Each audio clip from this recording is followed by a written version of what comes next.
Hello everyone. So this is part 2 of chapter 1, The Advent of Europeans in India. This is class 9 history textbook सेबा board.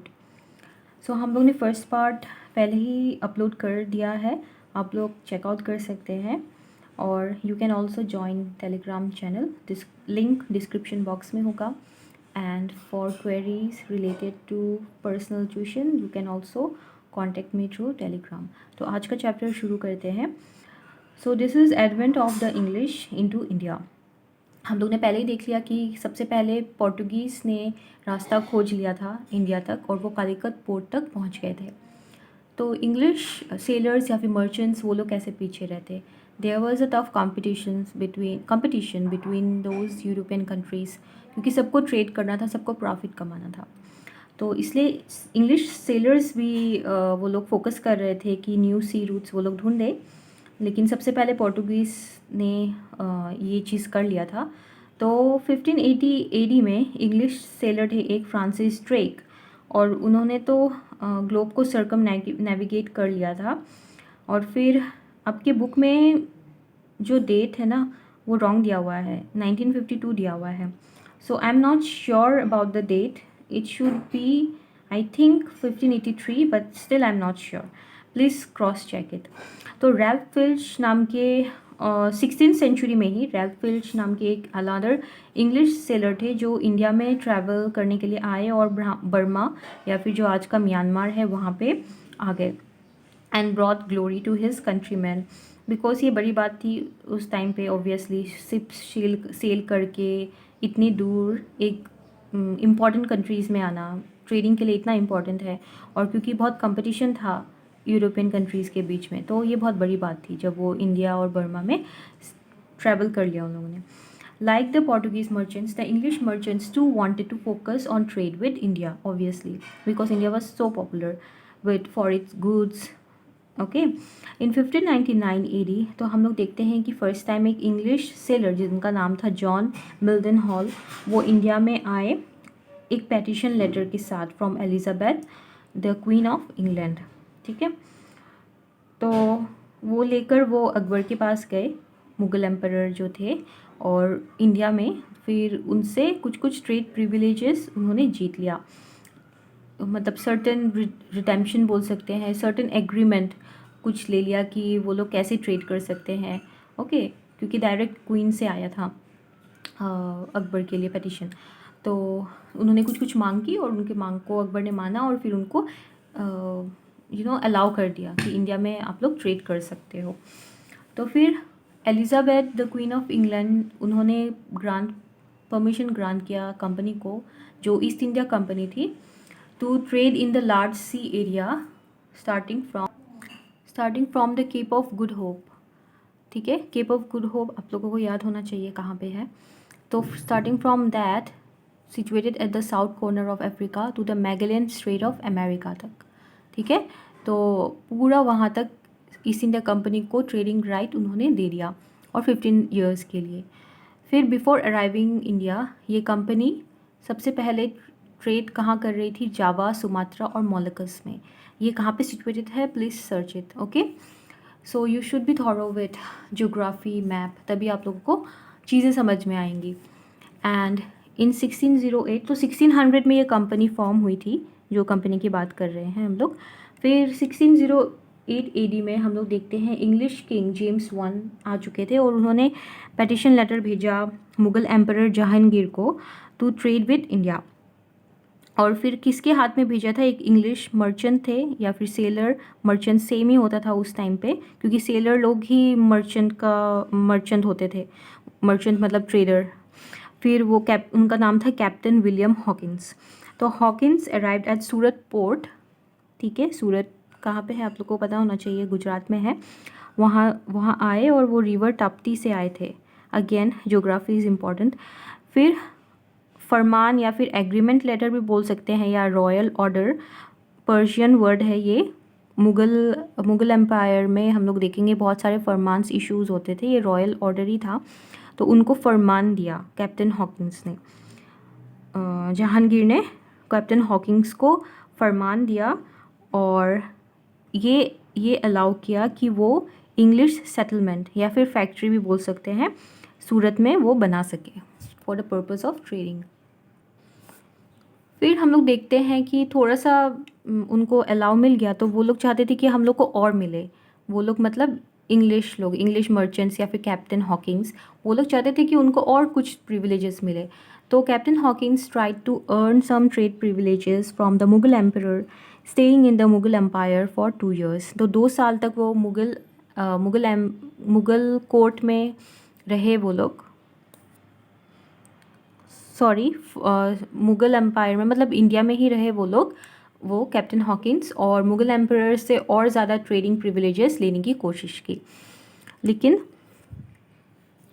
Emperor Jahangir ने उनके request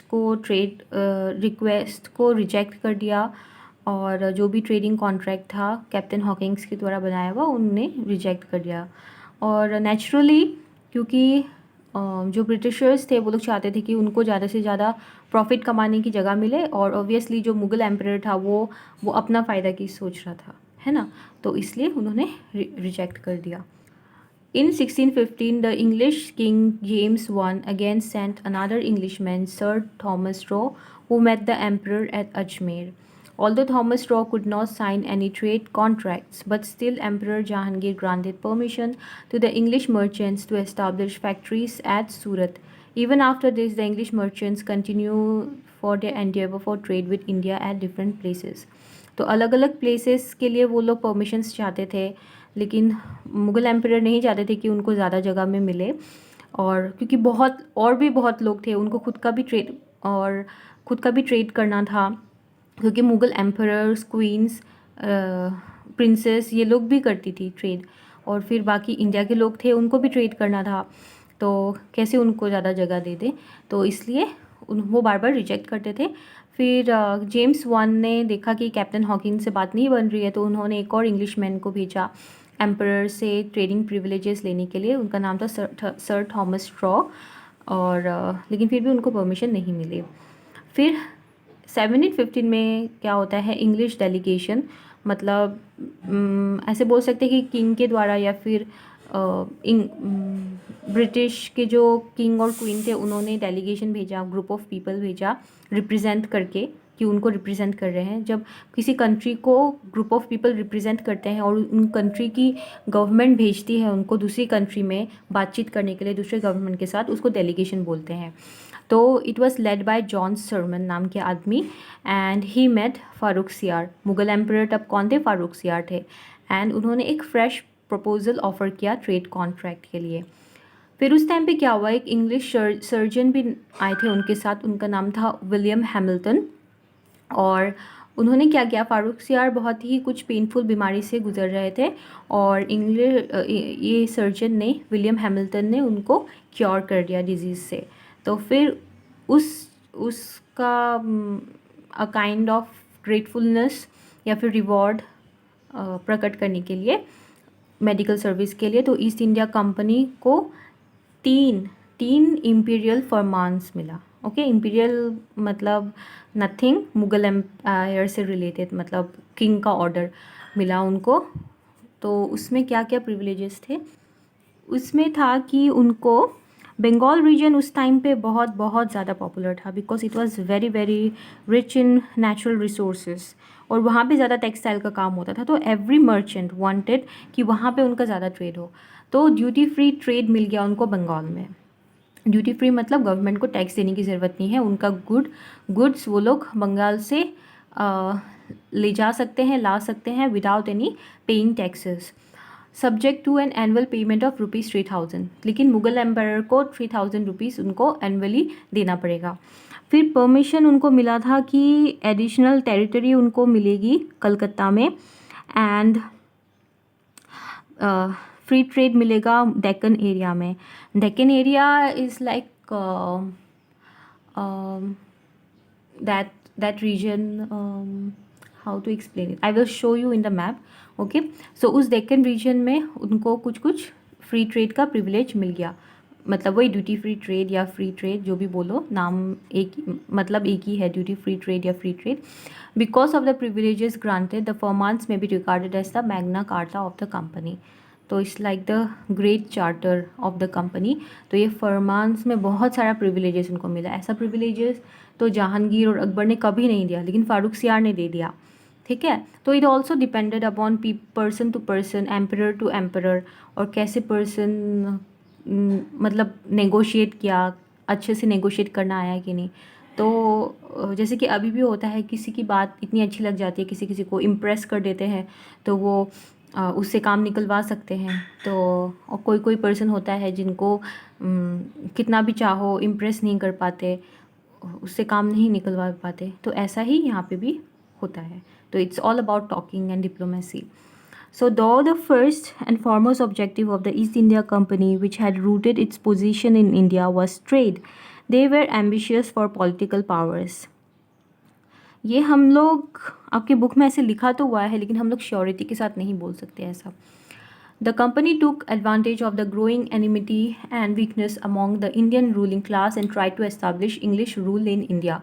तो company east India company या फिर English merchant का सिर्फ एक ही मकसद था कि ज़्यादा से ज़्यादा उनको प्रॉफिट कमाना है, और वो किसी भी हद तक जा सकते थे, वो लोग कुछ भी कर सकते थे. उनके लिए कुछ इतना मॉरली उनका करने का, एथिक्स के साथ प्ले करने का उनका कुछ मकसद नहीं था.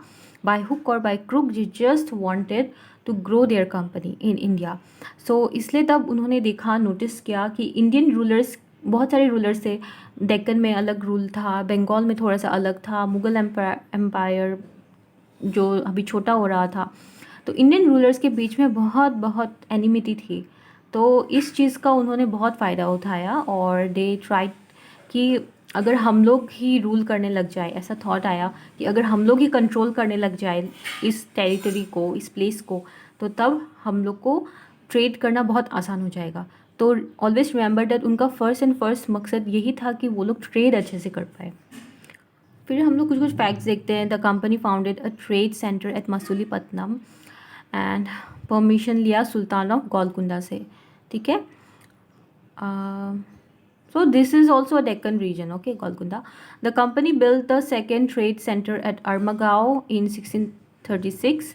1639 में किंग ऑफ चंद्रगिरी से उन्होंने एक ट्रीटी बनाई to shift the Armagao trade center to nearby place of Madras and renamed this Fort Saint George. तो ये सब आप लोग मैप में प्लीज़ देखिए, तभी आप लोगों को समझ में आएगा किस प्लेस की बात कर रही है. अगर ऐसे रीड करेंगे तो समझने में थोड़ा दिक्कत होगा, याद रखने में भी बहुत दिक्कत होगा. तो फिर सिंस ये सब थोड़ी सी साउथ इंडिया या डेक्कन रीजन की बात हो रही है, I can give you a hint. Okay. Since then Bombay became the head office of company. Okay. तो बॉम्बे तब उतना पॉपुलर नहीं था, तब बंगाल और सूरत में ज़्यादा होता था. फिर जब ये लोग थोड़ा सा गए, मतलब ईस्ट इंडियन कंपनी बॉम्बे में अपना ऑफिस बनाया उन्होंने, तो तब जाके मुंबई अभी जो बना है वो तब से पॉपुलर होने लगा. Okay. In 1690 a company officer name Job Charnock acquired the zamindari rights over 3 villages, Kalighat, Sutanuti and Govindpur. ठीक है. तो जॉब चरनॉक ने ज़मींदारी राइट्स ले ली थी. He was able to get zamindari rights over 3 villages, जो ये 3 विलेजेस बना के आगे जाके कलकत्ता बना. कलकत्ता का जो आज सिटी है ये 3 विलेजेस की वजह से बना. And we can very much say that it was kind of built by the English. ठीक है.